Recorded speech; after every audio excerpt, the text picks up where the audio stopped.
TV7 Israel News is made possible thanks to your generous donations. Shalom ve'erev tov, good evening. Welcome to our daily TV7 Israel News Bulletin, broadcast from Jerusalem.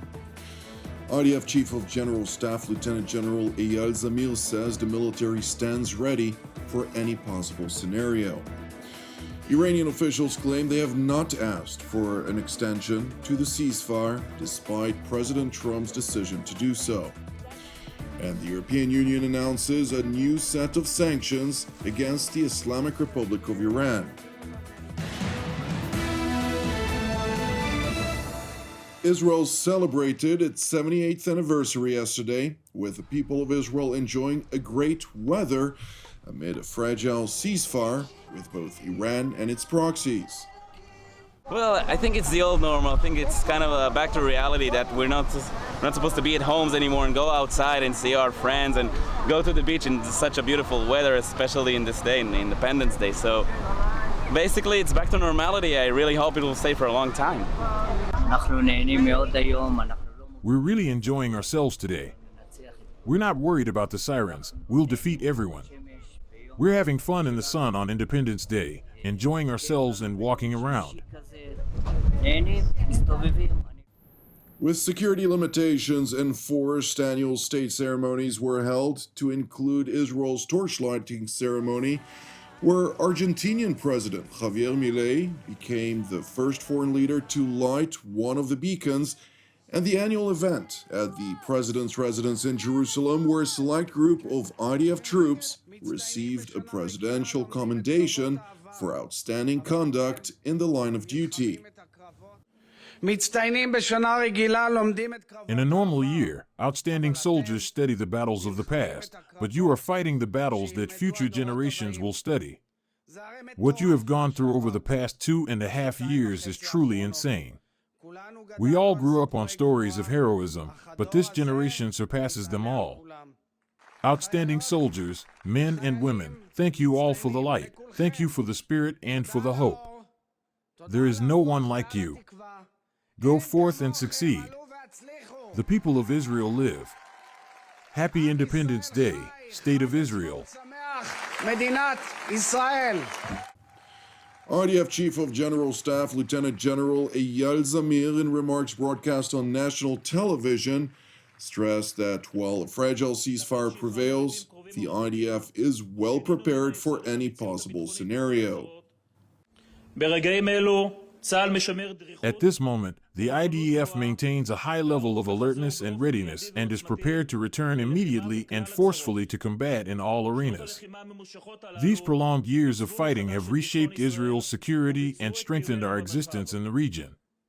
Today, after defeating enemies near and far and fundamentally changing the security reality across all fronts, the state of Israel is safer and stronger. It is important to highlight that U.S. President Donald Trump had announced an extension to the 2 weeks ceasefire with the Islamic Republic of Iran. President Trump announced an extension of the ceasefire. He's maintaining and generously offering a bit of flexibility to a regime who has been completely tarnished because of Operation Epic Fury. There's obviously a lot of internal division. This is a battle between the pragmatists and the hardliners in Iran right now, and the president wants a unified response. And so as we await that response, there's a ceasefire with the military and kinetic strikes, but Operation Economic Fury continues. And the effective and successful naval blockade continues as well of ships and vessels that are moving to and from Iranian ports. We are completely strangling their economy through this blockade. They're losing $500 million a day. The Karg Island is completely full. They can't move oil in and out. They can't even pay their own people as a result of this economic leverage that President Trump has inflicted over them. So he's satisfied with that as we await their response, and we will see. The president has not set a firm deadline to receive an Iranian proposal, unlike some of the reporting I've seen today. Ultimately, the timeline will be dictated by the Commander-in-Chief and the President of the United States. Desperately trying to project indifference to prospects of re-escalation, Iranian officials are claiming that they did not agree to any extension of a ceasefire, claiming, however, that it does serve the IRGC to prepare for the next expected cycle of violence. ما تقاضای آتش بس نداشتیم. ما هیچ وقت دنبال آتش بس نبودیم. We did not request a ceasefire. We were never seeking a ceasefire. In fact, many of our people, in the days following the 40-day war, complained about the ceasefire and said we should pursue this defeated enemy and deal with it more forcefully. In any case, this ceasefire was established. One reason may also be that we want to remain committed to a number of ethical principles of war. The ceasefire is an opportunity to prepare for reconstruction or, in the words of our armed forces, an opportunity to reload. We have certainly made the best possible use of this opportunity.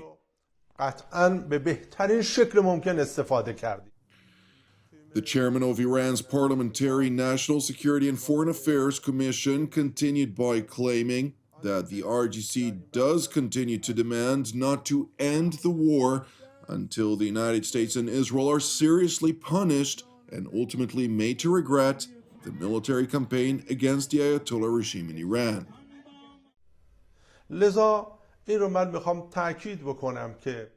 I want to stress this. We will not leave this battlefield until the aggressor is seriously punished and ultimately made to regret it.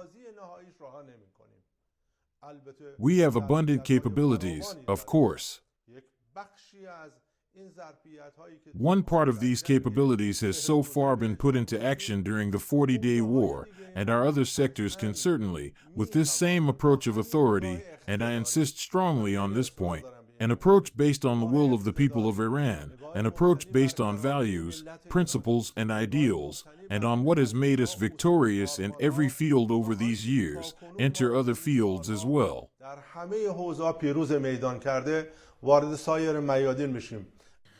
It is important to highlight that the USS George W. Bush Carrier Strike Group is still making its way to the Persian Gulf, while in tandem, hundreds of U.S. aircraft are making their way as well to the region, more than tripling the number of military assets entering theater than what was present at the onset of Operation Epic Fury or Roaring Lion.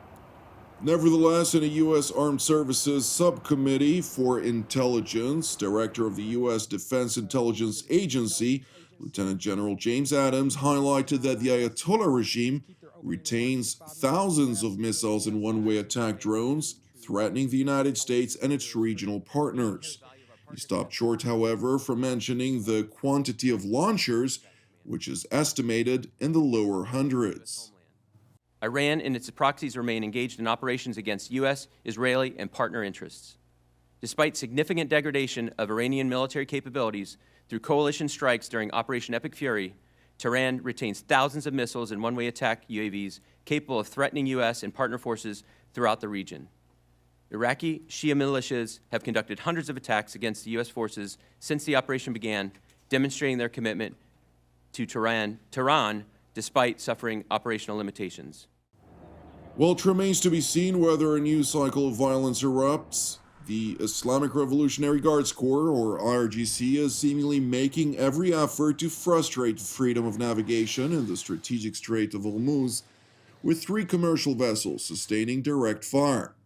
Moreover, in blatant acts of piracy, the IRGC has seized 2 vessels transiting the strait, to include Panamanian-flagged MSC Francesca and Liberian-flagged Epaminondas, seized and hauled into an Iranian port. Montenegro's Minister of Maritime Affairs Filip Radulovic subsequently confirmed the act of Iranian piracy, pointing out that 4 Montenegrin seafarers were on board and that they and the rest of the crew were safe.